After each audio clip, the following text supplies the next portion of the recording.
저는 우리 한국당 공천에 대해서 지금 저희들 궁금한데요. 물론 지금 뭐 공관위원장이 우리 TK 지역 포함해서 뭐 수도권 포함해서 한 30여 명, 3, 40명까지도 뭐 현역 의원에 대해서 이제 물갈이도 하시겠다고 하셨던 것 같은데, 그럼 이제 포항 지역에도 상당히 이제 현역 의원들의 변동이 될 가능성이 높아 보이는데, 현재 북구 같은 경우에는 지금 패스트 트랙으로 검찰의 기소까지 돼 있지 않습니까? 그러니까 한국당 같은 경우 내부 기준에 기소된 분은 공천에 안 된다 이런 걸로 알고 있는데 맞는지 한번 확인해 주시겠어요?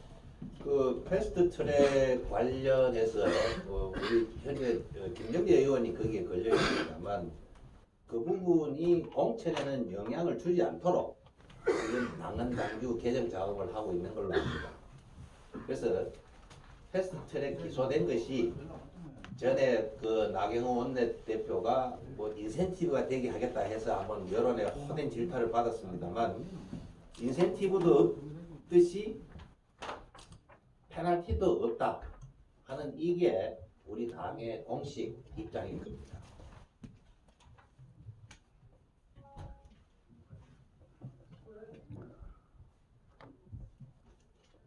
그럼 위원님 추가적으로 그러면은 이제 현역 의원 이제 김정재 의원하고 이제 어떻게 보면 이제 경쟁하셔야 되는 상황인 것 같은데 어떻게 보십니까? 가능성이 있다고 보십니까? 아니면 무슨 다른 또 전략이 있으신가요? 뭐든 뭐 공천 관련해서 어 현역 의원과의 그 공천 나온 사람 다 자기가 공천 받는다 하고 나오죠.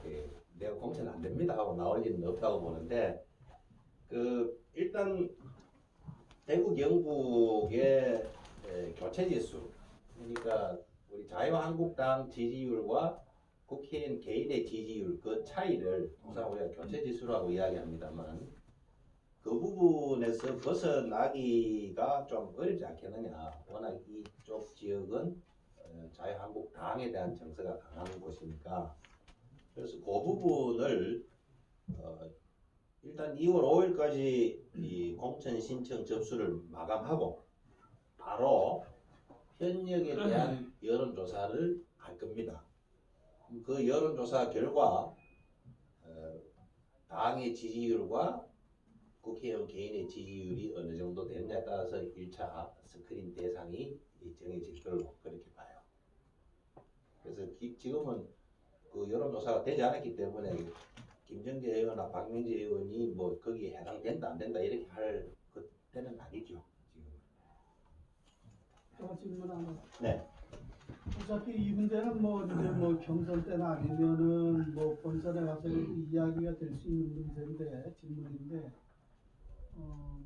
이제 저번 선거에서는 이제 경기도 용인에서 이제 출마를 하셨단 말이에요. 그 이쪽으로 이제 선회하시게 된 배경. 하고 이제 두 번째는 지진 관련해서 이제 북구 지역은 어차피 이제 지진하고 뭐 때문에 뺄 수 없는 이슈가 될 것으로 이제 될 것 같은데 그때 이제 특별히 이제 어떤 지역의 역할이나 어떤 책임 이런 거를 이제 거의 없으셨는데 아무래도 이제 뭐 경기도 용인 쪽에 저기를 하셨다 보니까 근데 이제 현재 이제 그런 문제에서 이제 지금 이제 북구에 출마하시게 된 내용 그거 좀 한번 좀. 그 지난번 제가 용인으로 전략 공천돼서 이제 불과 선거 한 3주 남겨놓고 그렇게 이제 전략 공천이 됐죠. 그걸 두고 뭐 여러 가지 저에 대해서 네거티브 한쪽으로 이야기하시는 분들도 있습니다. 정치라는 게 어차피 그런 건데. 근데 쉽게 이야기해서 내가 그러면 용인에 가려고 로비를 해서 갔겠느냐. 또 불과 3주 남겨놓고 동서남북도 모르는 이런 황당한 상황에서 당의 그런 명령을 들었을 때 아이고 좋습니다 하고 제가 처음부터 그랬겠느냐. 엄청난 반발이 있었죠. 하지만 전체적으로 뭐그 당의 명령을 듣지 않는다면은 탈당을 하든지 뭐 이런 선택을 해야 되는데 그렇지 않는 한은 선당 후사 이런 자세로 그 당명을 따랐습니다. 그리고 그 그 지역에서 열심히 뛰었고 또 대통령 선거도 거치고 탄핵도 거치고 여러 가지 어려운 여건을 정치적인 시기를 그쪽에서 보냈는데 결국 저도 다시 돌아오게 된 결정적인 이유는 지진이죠.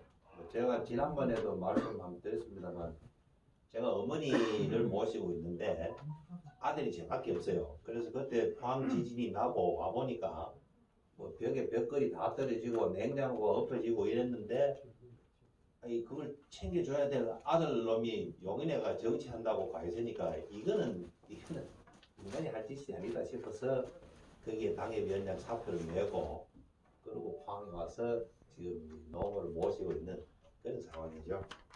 그리고 그 사이에 지진에 대해서 사실 모르겠습니다. 제가 뭐 이 지역에서 항상 이 도전하는 입장이기 때문에 별로 저는 활용을 잘 안 해요. 뭘 이래 부담을 느끼든지 지역에 피해를 입었을 때 같이 힘을 합쳐서 하면 좋을 건데 저는 의도적으로 항상 배제를 합니다.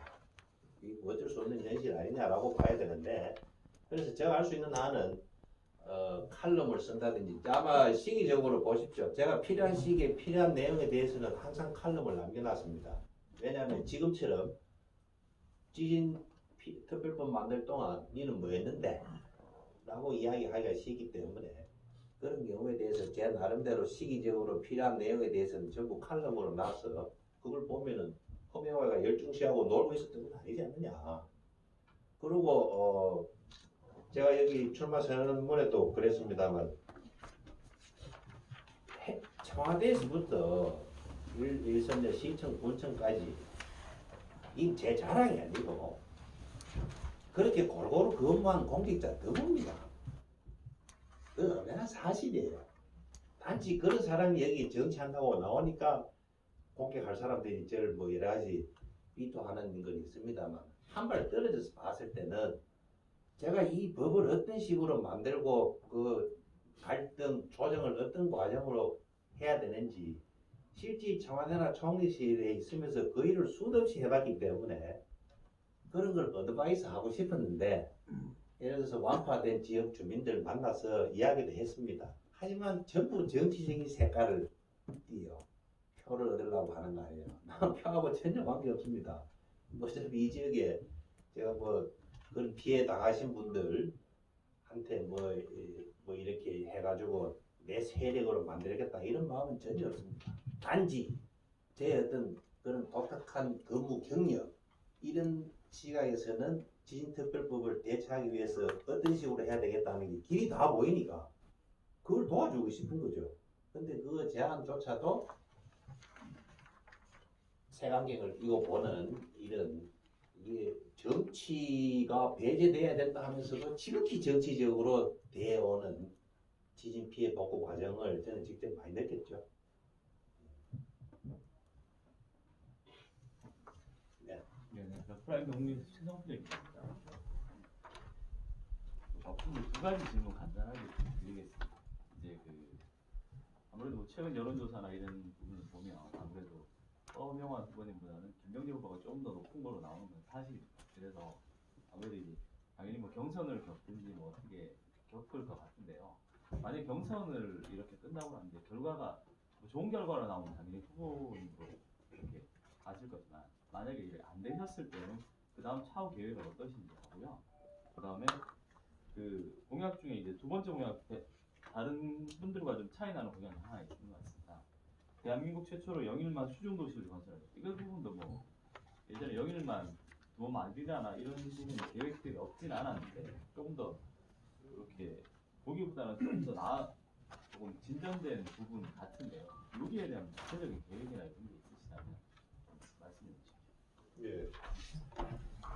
그 2월 5일 이후 실시된 우리 당의 여론조사는 현역을 그대로 갈 거냐 말 거냐 하는 여론조사를 할 겁니다. 그래서 거기에서 현역을 그냥 간다 만다가 판단이 되고 만약에 그 다음 단계 계속 같이 붙이자 이렇게 됐을 경우는 뭐 지금 봐서는 여론조사 경선밖에 방법이 없을 겁니다.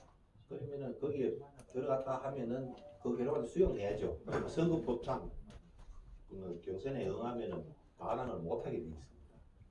당연하게 그렇게 해야 될 거고. 수중도시 같은 경우 이게 영일 저는 사실 좀 기회가 된다면 영일만의 해저 지형도를 만들고 싶어요. 이 바다 속에 감춰져 있어가지고 해저가 어떻게 되는지 사실 저 온갖 그 폐기물 쓰레기 청소할 게 많을 겁니다. 이 바다 속 해저 지형도를 갖춘 상태에서 10 내지 20m 그러니까 햇볕이 바다 속으로 들어와야 됩니다. 그렇게 해야 바깥을 볼 수 있고 고기나 해초 이런 것들이 이제 상황이 조성되기 때문에 이렇게 되는 입지를 선정을 해야 되겠죠. 해서 수중도시를 건설하는데 이게 도움령처럼 크게 이렇게 할 수도 있고 아니면 캡슐 형태로 연결해서 할 수도 있습니다. 지금 전 세계에서 그 실용화 단계에 들어간 데가 피지에 포세이돈 리조트라고 있는데 여기는 하룻밤 자는데 1,000만 원 넘습니다. 사실 수중 호텔에 뭐 돈이 좀 비싸다 하더라도 새로운 경험으로 한번 와서 자볼 수도 있는 거고 이게 간단한 사항이 아닙니다. 그 여러 가지 전기, 그다음에 이 물, 뭐 쓰레기, 이런 부분들에 대해서는 아주 첨단 기술들이 소요되는 그런 부분이기 때문에 멋지게 만들어 놓으면은 아마 세계적인 벤치마킹 대상이 될 거고 그렇게 되면은 자연스럽게 해양 관광 도시로서의 포항의 입지를 붙일 수 있지 않을까 그런 구상 단계입니다.